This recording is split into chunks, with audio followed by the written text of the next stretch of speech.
Welcome to Still In It, a 5-MeO DMT Journeys podcast, where I talk to real people about their 5-MeO experience. Our goal is to bring you honest and diverse perspectives about what this medicine is all about. I'm your host, Jessie, and I'm excited to have you along for the ride. So hop in and enjoy as we discuss what preparation, ceremony, and integration look like. This podcast is sponsored by Enfold, offering safe and sacred experiences in British Columbia.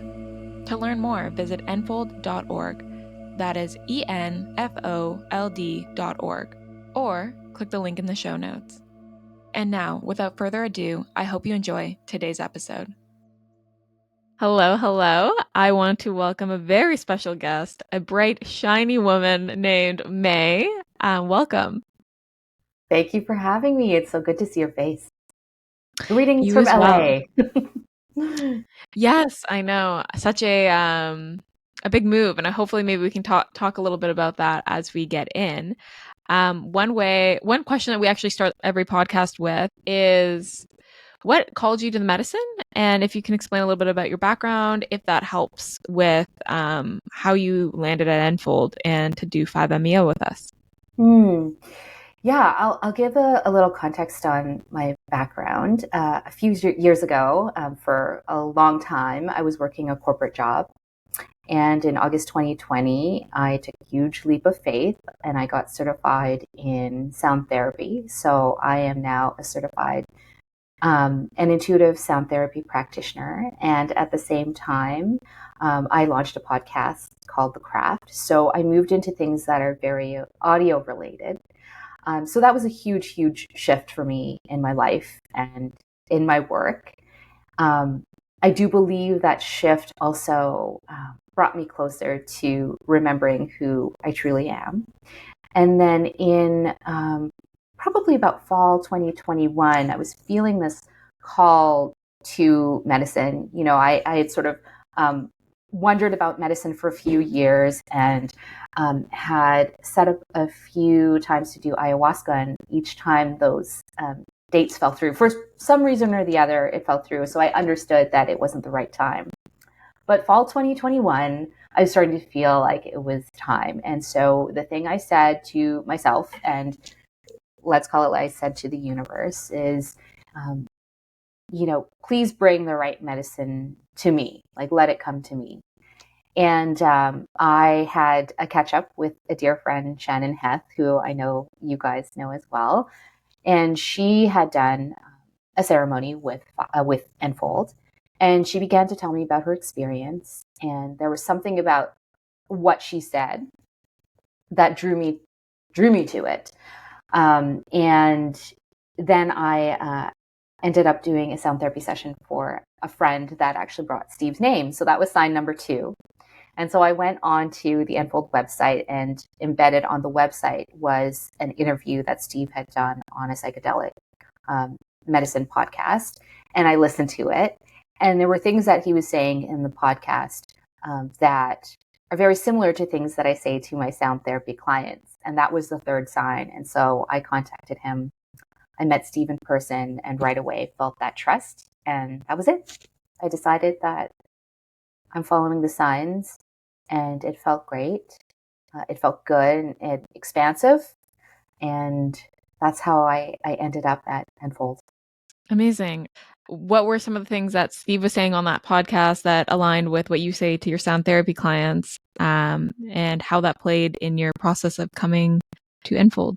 He had said something around once you see, you can't unsee it. It's the entire process of going through 5 is you can't tuck anything away anymore that you may have tucked hidden in little corners of your psyche and in your body. When they come out, they're out, and it's up to you to decide what to do with that newfound sight. This might be a little bit of a long story, but maybe it's a really interesting one in terms of a whole bunch of signs that ended up leading to even more trust before I got into the ceremony room. So one of the things that I had said to Steve when we first met, before I had, decided I was going to go to Enfold, was that for many years, I have felt like no matter how much I worked on my healing, how much I worked on my career and my ambitions, I always felt that there was a really hard ceiling above my head that I couldn't break through. But I had said to him that once I had changed careers into sound therapy and launching my podcast, the ceiling had become jelly. Like it was softer, it was malleable, but it was still there. So I still was feeling this desire to get to the other side of this barrier. And so um, when I got to the retreat, um, for some reason this jelly thing had come up, and so I had shared it with the group. And then when we were in Noble Silence, I ended up like looking at the adult coloring books, and I picked up this one that was animal related. And I was looking for animals that I typically gravitate to, which are like dragonflies and wolves are like two of my favorite symbolic kind of power animals. I couldn't find them, so I ended up coloring this jellyfish. And then I went on this walk, ended up seeing a raven, which is a symbol of death and rebirth, which they often say the experience of five is like a death and rebirth. So again, like a really interesting sign. But as I was walking back, I was like, oh, that's so weird that I picked coloring a jellyfish because I talked about the jelly above my head, you know, to Steve. So like, okay, that's kind of cool. And then you know how they have oracle decks around their home. Before I went into my ceremony, I picked up the animal deck that they have. And I am not kidding you. I picked the jellyfish card. Weird. Mm-hmm. So Like I went into my synchronicity. Okay. ceremony and told Steve and Austin, and we just all burst into laughter. Okay. How was your actual experience then of five? And like you like taking it, administering it, and if you mind to talk Mm-hmm. about how many doses you may have done and whatnot. For sure. For me, the experience ended up being really beautiful, and and what I really felt. First of all, I would say that I felt so safe in that medicine room with Steve and Austin and just the energy of the room. So I think all of that contributes to you going into this really deep dive um, that you can't get off of. And I ended up doing, so I know that usually the recommendation is three, but Steve felt I could do four. So I ended up doing four doses. And the handshake dose was really beautiful. The way that the music was playing and it was going, I was really feeling it in my body. What it looked like at first was tiny little light flickers at the bottom of my vision that began to grow. Like it kind of looked like candle flames. They just started to grow, and then it turned into a really somatic feeling in my body. And I will never forget that the feeling that I got was this unconditional, beautiful maternal love, which was so apropos because at the time I was going through a lot of mother healing and trying to heal the relationship with my mother. And so once that maternal feeling came up over me, I burst into tears, and they were there to support me as I cried. And I came out of that, and I was sort of like, holy shit, like what just happened? That was incredible. And I was quite still and quiet throughout all of my doses, but I do remember, because the medicine is intense, that my way of getting through it was some deep breathing. So other than um, that was probably the only sound I made, was just when I got really, really intense and my heart was beating quite fast. When I got to the second dose, that was I felt was considerably stronger than the first. And this is where I could see fractals in my inner vision. And then the fractals, the way that I remember it, started to sort of implode on themselves in this. If you've seen the movie Inception, where, in a certain scene where they were walking through buildings, how the buildings started to like shift and come up the side walls and sort of like implode on one another. That's how I felt the fractals looked. And then once they started to turn over and implode, I felt my body start to particleize and just turn into energy. There was no sense of who I was as May, space, time, anything. I was just pure energy and consciousness. And actually, I want to share something that Austin told me when I was done my ceremony, and I just felt this immense lightness and joy. Like, I could feel my brain felt cleaner, everything looked crisper. I remember turning to Austin, who was on my right, and I said, "How did the medicine know what I need? Like, it knew what I needed." And she said, "Oh, she's like, you're the medicine. You knew what you needed." Yeah. And the other thing you mentioned is you're quite still. That's actually not rare, but a lot of people that I have talked to have quite loud reactions, or they'll like yell or scream. But you were quite still. You didn't say anything for the most part. No, no, I Okay. was really, really quiet. In my one-on-one with Steve, we were going over my experience, and he had said to me, "Oh, it's really rare for someone to drop straight into source as you did." And I was like, "Also, what's really interesting is how I'm seeing the world right now." I said, "You're talking to me right now, Steve, and you're using gestures, which you would kind of see as sort of like this. But when he was talking, I was seeing his hands were flowing, like rather than it being really more choppy as we would normally, he was flowing, and he said, "Oh, it's because you're operating right now on a different bit rate." And I saw the world like that for a while, like for about 4 to 6 weeks. Did you find that challenging? Because I'm curious, like some people might like when your perception of the world and how you're experiencing it changes can feel a little like destabilizing, strange. Like, did it feel strange or did it feel like It felt beautiful. Yeah, it was beautiful. And again, the symbolism of jellyfish is movement, right? And learning to move with the waves, undulation. And so I feel like I just had all of these signs along the way that led to flow, which is exactly what people's movements and the world were looking like until it didn't. And that's where integration was got a little tougher. yeah? Talk a little bit more about your integration. Okay, so you for about 4 to 6 weeks, you're seeing the world a little differently, more flowy. Was it like a Mm-hmm. sweet spot? Did you feel amazing coming out of five? I did. Yes, I did. I think we can go back to once you see things, you can't unsee them. That's really what I felt like integration was. So I feel like at this point, it was like that. It was like five had taken a spotlight, and it had shone itself on areas that I previously ignored or things about myself that I hadn't seen before.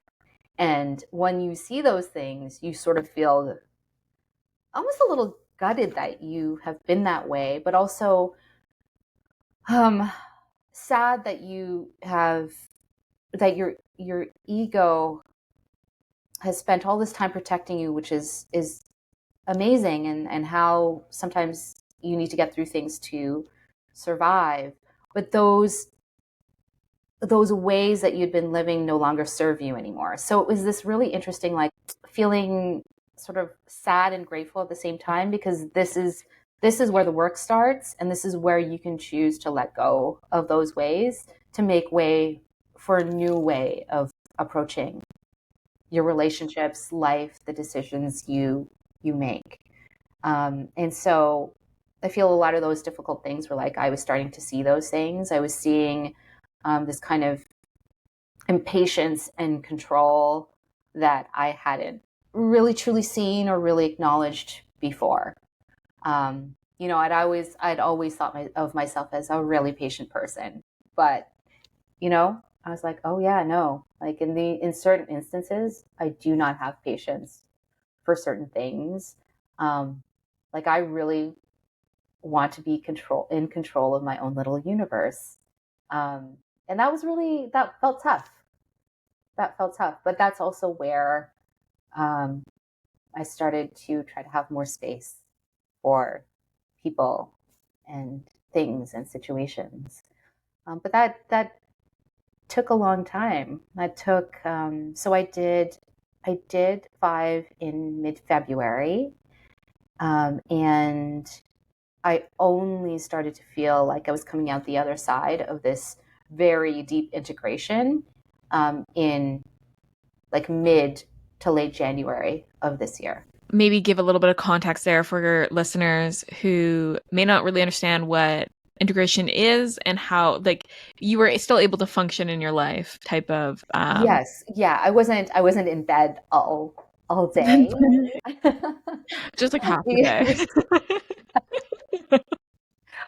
But some of the integration too was finding forgiveness for people in your life that you may have felt had wronged you too, or just ways that they had been with you that you realize you don't have to carry for them anymore. And so one of those things was sort of we got back on. So I got back. So the retreat was Wednesday to Friday. I kept my phone off for all of the Friday because I wasn't ready to get back to messages. But when I woke up the next morning, I'd realized something about my relationship with my mother, something that a guilt that I had been carrying for years. And I finally said, I don't need to carry that anymore.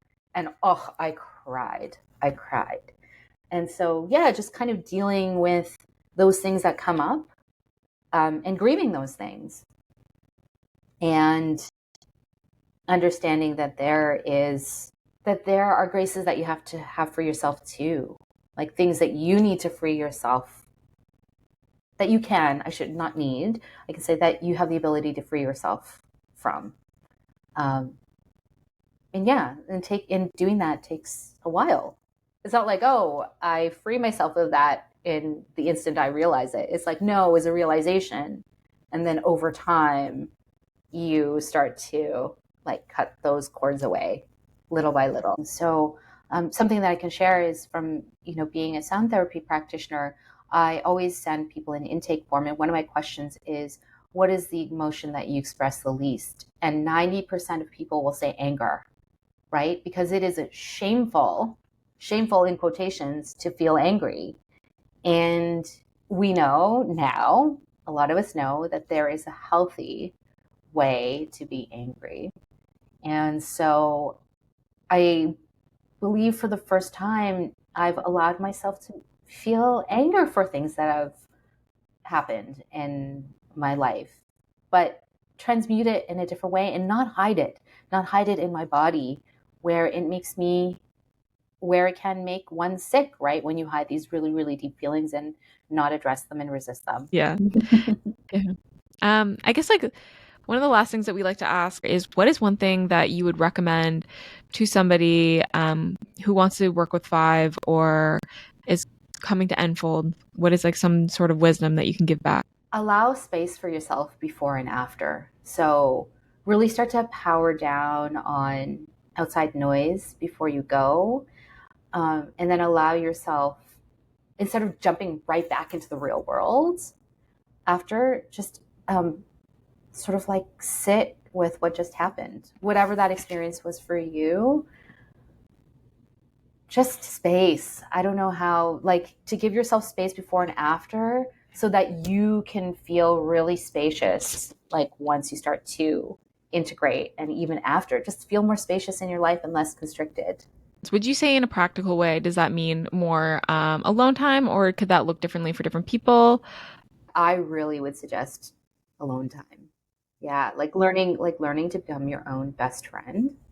And also too, if you feel like you do need third party support during your integration, ask for it, because it can, like you said before, it can be discombobulating when you come back to the real world.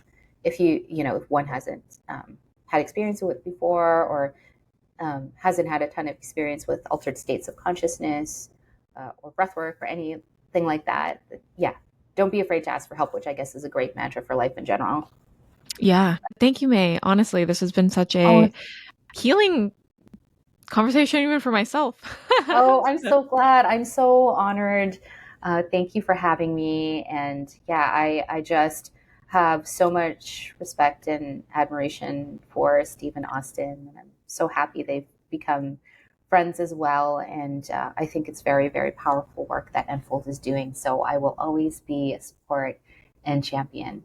So, Oh. yeah. And anyone who is not yet ready to do 5, I have also done the Enfold communals, which is breathwork, medicine if you choose. But I also thought that that was an incredible offering. So if people want to dip a toe, I think that's a great way. Honestly, it's a great way to dip a toe in, get like your first step into an altered state, whether you decide to do it with psychedelic or not.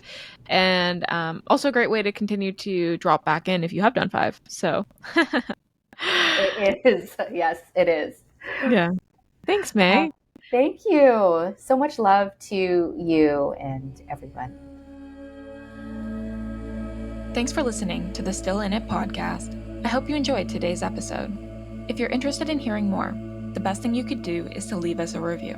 This allows us to continue to record and inform others on the 5MEO experience.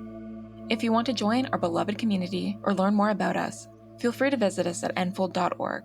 That is enfold.org.